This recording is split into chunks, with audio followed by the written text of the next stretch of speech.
प्रदीप भंडारी जी, ये सिस्टम इतना इजी हो गया है इस देश में और ये सब कुछ किया है आपने, हर जगह आप लोगों पर यही आरोप लगते हैं। आप जानबूझकर आम आदमी पार्टी के वोटर्स को कटवा रहे हैं और नए वोटर्स की एंट्री करवा रहे हैं। क्या फर्जी वोटों की जरूरत है बीजेपी को चुनाव जीतने की? देखिए प्राची जी, अभी मेरे मित्र अनुराग जी सदमे में है क्योंकि ये आते हरियाणा से और हरियाणा में कुछ ही महीने पहले ही अरविंद केजरीवाल जी को हरियाणा का बेटा कह रहे थे और 90% सीट पे उनकी जमानत जब्त हो गई और लोहारू से भी 1000 वोट नहीं आए।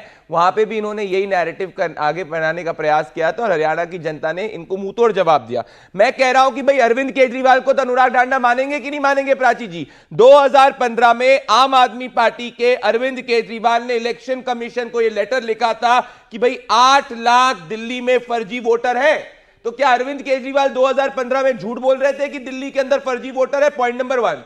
पॉइंट नंबर 2 ये है प्राची जी कि 2018 में इन्हीं का खुद का एमएलए बलजिंदर कौर तलवंडी साउथ से 2 वोटर के साथ में पकड़ा गया था। एक एमएलए के 2 वोट पाए गए थे, इनके खिलाफ कार्रवाई हुई थी। तो ये वोटर फ्रॉड में पकड़े जाते हैं। दूसरी बात, मुझे बताइए, मेरे पास ये रहा संजय सिंह जी का एफिडेविट। ऐसा कैसे हो सकता है कि संजय सिंह जी नई दिल्ली के साथ में, नई दिल्ली में तिलक नगर में भी, हरिनगर के अंदर भी ये वोटर है? 2 जगह से नहीं हो सकता। और अगर संजय सिंह मिसनॉमर है तो मुझे बताइए महेश कुमार अपनी 2 बीवी के 2 वोटर आईडी कैसे बनवा रहे हैं ममता और निधि के नाम से? तो हम तो जांच की बात कर रहे हैं और हमारे जांच के ऊपर ये इलेक्शन कमीशन जो होता है वो संज्ञान लेता है, जाता है, बीएलओ चेक करता है, उसके बाद दूध का दूध और पानी का पानी हो रहा है। तो आम आदमी पार्टी इतनी घबरा क्यों रही है? मेरे मित्र अनुराग जी, मैं आपको याद दिलाना चाहता हूं आपके कलीग अमतुल्ला खान का वो वीडियो जिसमें अमतुल्ला खान कह रहे थे 10-10 हजार रुपए वो रोहिंग्याओं को बांटने की बात कर रहे थे और राशन बांटने की बात कर रहे थे। और इसी अमतुल्ला खान को आपने ओखला से टिकट दिया है।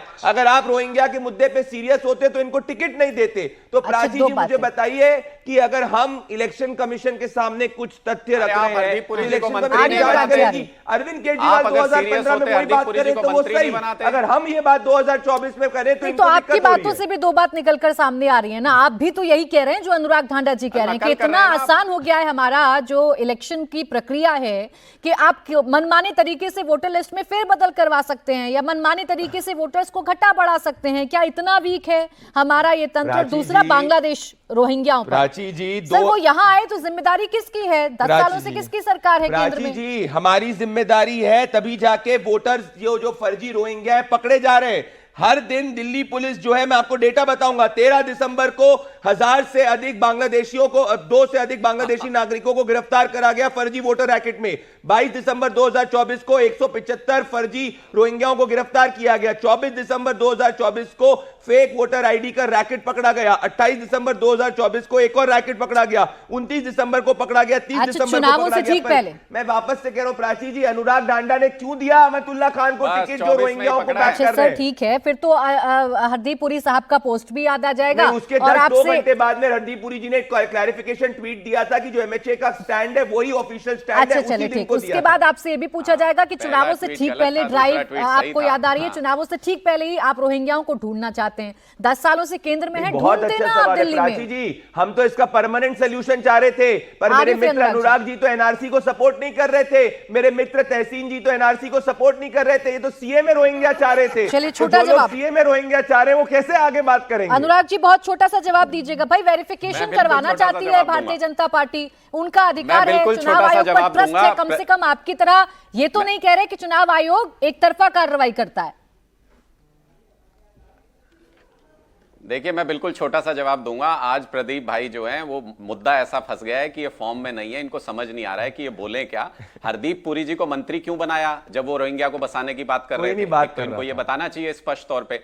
आज दिल्ली पुलिस की प्रेस कॉन्फ्रेंस में किसी ने ये पूछा कि भाई बीजेपी आरोप लगा रही है आम आदमी पार्टी ने रोहिंग्याओं को बसाया है दिल्ली के अंदर। दिल्ली पुलिस ने कैटेगोरिकली मना किया कि हमारी किसी इन्वेस्टिगेशन में, किसी जांच में ऐसा कुछ सामने नहीं आया है। ये बिल्कुल गलत बात है।